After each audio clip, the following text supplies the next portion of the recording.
Welcome back once again friend on the platform of Trishant Academy. दोस्तों मैं आपका Mishra sir लेके आया हूँ आज एक नया चैप्टर। जी हाँ, ये भी chapter one of the most important chapter है, जैसे हमारे बाकी चैप्टर्स थे जो भी मैंने आपसे इस प्लेटफॉर्म पे डिस्कस किया है। दोस्तों आज का जो चैप्टर है उसका नाम है क्या, अर्थमेटिक प्रोग्रेशन। जी हाँ, ये जो टॉपिक है वो तो आपके स्टैंडर्ड में जिस आप क्लास में पढ़ रहे हैं उसके लिए तो बहुत इंपॉर्टेंट है, लेकिन आने वाले जितने भी एग्जाम्स हैं जैसे कि एसएससी और जो रेलवे का एग्जाम हो रहा है उनमें, या बैंकिंग एग्जाम्स है उनके मेंस एग्जामिनेशन में ये डेफिनेटली आता है टॉपिक। तो मैंने सोचा क्यों ना मैं आपकी हेल्प करूं और इस टॉपिक पे एक छोटा सा वीडियो क्यों ना लेके आऊं। दोस्तों चलिए स्टार्ट करते हैं। देखिए होता क्या है कि इस चैप्टर का जो नाम है अर्थमेटिक प्रोग्रेशन, मींस दैट कि कोई भी एक ऐसी सीरीज होगी हमारे पास, एक ऐसा सीक्वेंस होगा नंबर्स का जो एक सर्टेन पैटर्न को फॉलो कर रहे होंगे और उस पैटर्न को फॉलो करते हुए वो सीरीज क्या होगी, आगे प्रोग्रेस कर रही होगी। ठीक है, इस चीज को हम कहते हैं अर्थमेटिक प्रोग्रेशन। इसमें देखिए दो टर्म है, एक है अर्थमेटिक और एक है प्रोग्रेशन। मींस दैट एक सीरीज होगी उसमें सर्टेन अर्थमेटिक ऑपरेशंस यूज हो रहे होंगे, जैसे प्लस या माइनस, फॉर एग्जांपल या मल्टीप्लिकेशन भी हो सकता है। ठीक है, एडिशन, सब्सट्रैक्शन या मल्टीप्लिकेशन। मींस दैट ऐसा अर्थमेटिक ऑपरेशन यूज होके जो सीरीज है वो आगे की तरफ प्रोग्रेस हो रही है, तो इसको हम नॉर्मल भाषा में क्या कहते हैं, अर्थमेटिक प्रोग्रेशन कहते हैं। दोस्तों मैं एग्जांपल आपको देता हूं छोटा सा, जैसे कि देखिए हमारा सबसे बेहतरीन एग्जांपल है 2 का टेबल। आपने 2 का टेबल पढ़ा है ना। देखिए क्या होता है, 2 4 6 8 10 ऐसे बढ़ता जाता है टेबल। ये बढ़ता है कि नहीं बढ़ता है। ठीक है, अगर मैं देखूं तो ये क्या है, 2 है और ये क्या है, 4 है। अगर इसके डिफरेंस को देखूं तो 4 में से 2 माइनस करते हैं डिफरेंस के लिए। मींस दैट हमारा जो बड़ा नंबर होता है उसमें से हम छोटे नंबर को माइनस करते हैं ना। तो ये बड़ा नंबर क्या हुआ, 4 हुआ और 2 को माइनस किया तो आंसर क्या आया, 2। ऐसे ही इसमें ये 6 है तो इसमें जब डिफरेंस लेंगे तो क्या आएगा, 6 में से 4 गया 2, इसमें से करेंगे और ये एक है तो इसमें से करेंगे इसको डिफरेंस तो क्या आएगा 2। तो आप देख सकते हैं कि अर्थमेटिक प्रोग्रेशन या एपी की जो सीरीज होती है, इसको हम शॉर्ट फॉर्म में ए और पी, एपी बोलते हैं। ठीक है, तो एपी की जो सीरीज होती है ये एक सीरीज है जो कि एपी है। क्यों है वो बताता हूं, क्योंकि जो एपी की सीरीज होती है उसका जो टर्म होते हैं, उसके टर्म्स 2 4 6 8 10 करते करते जो आगे गए हैं, जो उनके टर्म होते हैं उनका जो आपस में डिफरेंस होता है वो ऑलवेज कांस्टेंट होता है। ठीक है, मतलब कि जैसे यहाँ पे 2 आया डिफरेंस, यहाँ 2 आया, यहाँ 2 आया। दोस्तों ये जो डिफरेंस आ रहा है वो ऑलवेज कांस्टेंट होगा। ठीक है, यहाँ पे आप मेंशन कर लीजिए एपी में क्या होता है, कॉमन डिफरेंस होता है, कॉमन डिफरेंस होता है। ठीक है, डिफरेंस जिसको हम बोलते हैं डी, वो सेम होता है बिटवीन ऑल टर्म। ठीक है, जो इनके बीच में डिफरेंस होता है वो क्या होता है, ऑलवेज सेम होता है। ठीक है, जैसे कि अगर मैं इसको मतलब ये इतना बड़ा न लिख के अब मैं इसको केवल क्या लिखूं, यहाँ पे केवल d लिखूं, इन दोनों के बीच का जो डिफरेंस है वो d है, यहाँ d लिख दूं और इन दोनों के बीच का डिफरेंस d है और यहाँ मैं लिख दूं d इक्वल टू 2। तो ये गलत नहीं होगा, ये और मैंने सिस्टमैटिक वे में इसको लिख दिया है, एकदम करेक्ट है। क्या कि इन दोनों की जो डिफरेंस है, कॉमन डिफरेंस d आ रहा है वो क्या है, 2 है, सबका टर्म 2 है। ठीक है दोस्तों, ये होती है अर्थमेटिक प्रोग्रेशन का एक छोटा सा प्रिंसिपल। ठीक है, अब हम बात करते हैं इसके बेसिक कॉन्सेप्ट्स के ऊपर। ये भी एक one of the basic concepts था। अब नेक्स्ट पार्ट करते हैं। देखिए आपने कॉमन डिफरेंस समझ लिया, अब हम बात करेंगे first term, last term, sum of the all term या nth टर्म के बारे में। ठीक है चलिए हम इसको स्टार्ट करते हैं। देखिए अगर यही एग्जांपल मैं लेता हूं, ठीक है इसको हटा दें, अगर मैं यही एग्जांपल लेता हूं आपका, ये यहां से ये हट गया। ठीक है, ये एग्जांपल लेता हूं मैं। ठीक है, और ये हमारी सीरीज है वो यहीं तक है, मान के चलिए एग्जांपल में वो तो आगे बढ़ सकती है, कॉमन डिफरेंस ऐड करते रहेंगे तो आगे सीरीज बढ़ती रहेगी। ठीक है, अगर ये सीरीज यहीं तक है, 5 टर्म है इसमें। ठीक है, अब हमने क्या बात बोला कि हम सीखेंगे फर्स्ट टर्म। देखिए फर्स्ट टर्म क्या होता है, उसको हम बोलते हैं ए। ठीक है, फर्स्ट टर्म को।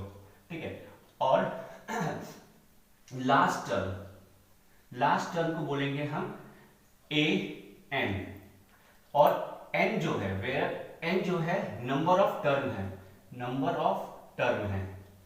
ठीक है, और कॉमन डिफरेंस हमारा d है, कॉमन डिफरेंस क्या है, डी है, ठीक है।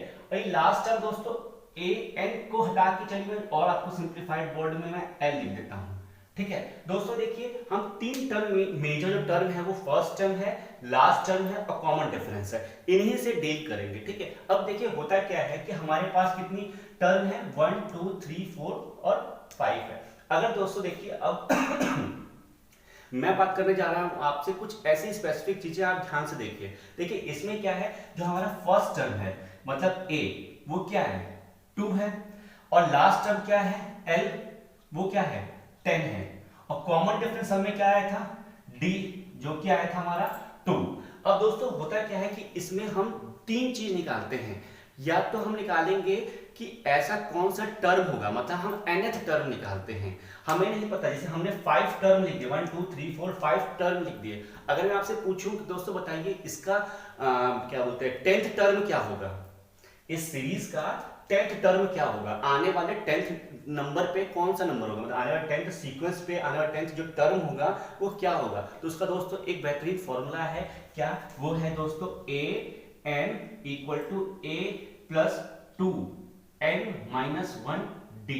देखिए ये एक फॉर्मूला है दोस्तों, बेहतरीन फॉर्मूला है। a n मतलब होता है जो हमें टर्म निकालनी हो वो टर्म, ठीक है, और a मतलब पहला term plus 2 n minus 1, n minus 1 means क्या है, वेयर n इज, n यहाँ पे क्या है number of term, number of term जो हमें टर्म निकालनी है। जैसे यहाँ पे बोला था कि अगर मेरे को a 10 निकालना है तो जो यहाँ पे n होगा यहाँ पे लिखिए a 10, ठीक, a क्या है 2 है प्लस 2 10 निकालना है तो 10 माइनस 1 और d कितना है 2, तो 2 प्लस 2 10 माइनस 1 कितना होता है 9, ठीक, और इंटू 2, ठीक है, a plus n minus 1 d होता है दोस्तों, ये 2 नहीं होगा, ठीक है, तो कितना हो गया 18, ठीक है, ये 2 प्लस 18 और कितना हो गया 20, ठीक है। आप देख सकते हैं यहाँ पे 2 प्लस ये 9 इंटू 2, यहाँ 10 में से 1 गया 9 हुआ, 2 मल्टीप्लाई हुआ, ठीक है,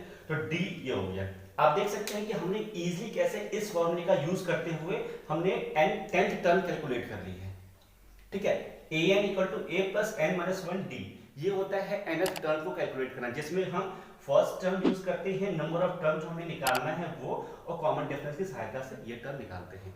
अब दोस्तों बात करते हैं हम, अगर इस सीरीज का मतलब ये जो अर्थमेटिक सीरीज है इसका अगर हमें सम निकालना हुआ तो कैसे निकालेंगे, ठीक है। देखिए दोस्तों सम निकालने के भी कई तरीके हैं, जिसमें डिपेंड करता है कि हमें गिवन क्या है क्वेश्चंस में, क्वेश्चन के अकॉर्डिंग ही हमें सम का कैलकुलेट करना पड़ता है।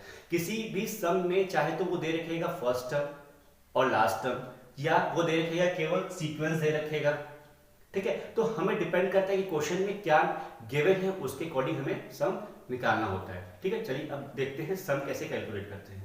फ्रेंड्स अब बात आती है क्या हमारे सम कैलकुलेट करने की, मींस दैट जो हमारा अर्थमेटिक सीरीज है 2 4 6 8 10, जैसे कि मैंने आपको बताया था कि अभी हमारे पास क्या होगा, 3 अलग अलग मेथड होंगे, जिसमें हमें डिपेंड करेगा कि एग्जाम में मतलब क्या पैटर्न में क्या पूछा गया है, मतलब क्या गिवन है, ठीक है। अब देखिए हमारे पास 3 मेथड है, ये जो है one of the best method है, जब कुछ नहीं दिया होता है तो ये हम लगा सकते हैं, जैसे कि ये भी हो गया वही उसी लेवल का है ये भी, ठीक है, और एक लास्ट वाला ये भी हो गया, ठीक है।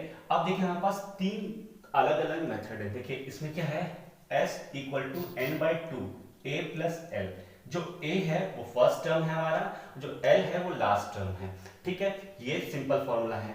नेक्स्ट वाला क्या है n बाई 2, ये 2 है, 2 लाइन पे छूट गया, देखिए n by 2 2a plus n minus 1 d, 2a क्या था मतलब फर्स्ट टर्म था, उसका 2 का मल्टीप्लाई और n माइनस 1 d करते हैं, ठीक है। यहाँ पे n बाई 2 2l, यहाँ पे लास्ट टर्म यहाँ फर्स्ट टर्म है, यहाँ बीच में माइनस है यहाँ प्लस है, बस यही स्लाइड की डिफरेंस है इन दोनों में, बाकी दोनों फॉर्मूला सेम है। अब दोस्तों देखिए आपने ये सब नोट कर लिया है, अब यहाँ पे मैं लिख देता हूँ सम ऑफ ऑल टर्म, ठीक है, ये आपके लिए लिख दिया मैंने, मैं इसको यहाँ मिटा रहा हूँ, मैं इस सीरीज में ये तीनों फॉर्मूला लगा के आपको दिखाता हूँ कि कैसे होता है, ठीक है। ये देखिए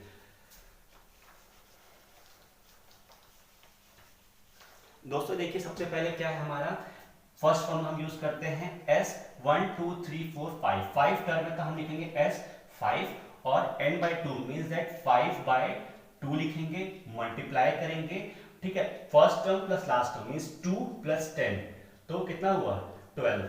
अब मैं इसको कैंसिल आउट करूं तो 6 और आंसर कितना आएगा 30, ठीक है। 5 इंटू 6 30। अगर मैं इस फॉर्म में करूं तो क्या होगा s 5 n by 2 means that 5 by 2 और ब्रैकेट में 2a means that 2 into a, पहली टर्म क्या है हमारी 2 है, तो 2 इंटू 2 कितना हो गया ये 4 हो गया, प्लस लगा बीच में 5 टोटल टर्म है, माइनस 1 किया और कॉमन डिफरेंस सबका दोस्तों आया था 2, ठीक है। तो कितना हुआ 5 बाई 2, ये कितना होगा 4 और 5 में से 1 गया, आंसर कितना आया 4 आया और 4 को 2 से मल्टीप्लाई कर दिया, कितना आया 8, ठीक है। तो ये कितना हो गया 8। अब दोस्तों देखिए यहाँ पे क्या हुआ 5 बाई 2 और 4 प्लस 8 कितना होता है 12, ठीक है।